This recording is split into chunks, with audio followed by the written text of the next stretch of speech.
Did you know that one man, born to formerly enslaved parents, risked everything to help thousands of freedom seekers escape bondage? So much so that history calls him the father of the Underground Railroad. His name is William Still. Born in 1821 in New Jersey, William was the youngest of 18 children. His parents, who were former slaves, bought their freedom. From childhood, he knew the weight of bondage, and the dream of liberty was stitched into his soul.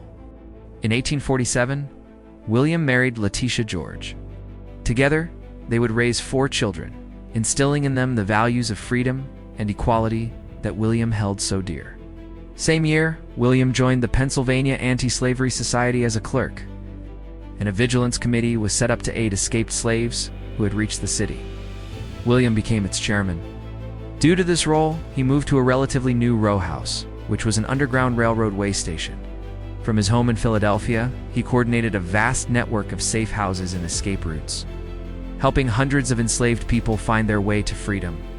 He opened his doors, his office, and even his own life to those fleeing the South.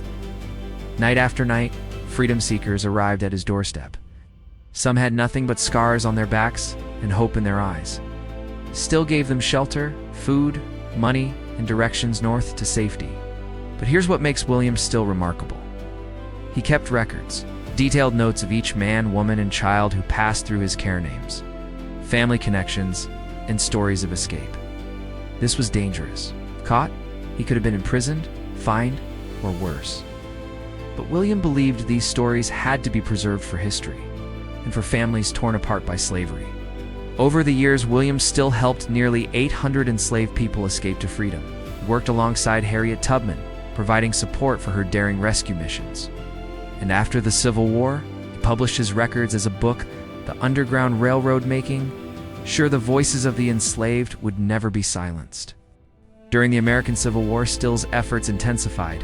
He worked tirelessly to support the Union cause, believing that victory would mean emancipation for all enslaved people. He turned his attention to business and philanthropy, using his success to uplift his community.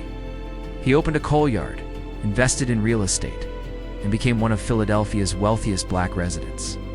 On July 14, 1902, William Still passed away, leaving behind a legacy that would inspire generations. Today, William Still is honored as a hero of the Abolitionist movement. His home in Philadelphia is a National Historic Landmark, and his name graces schools and streets across the country. Subscribe to Unheard Africa for more stories like this.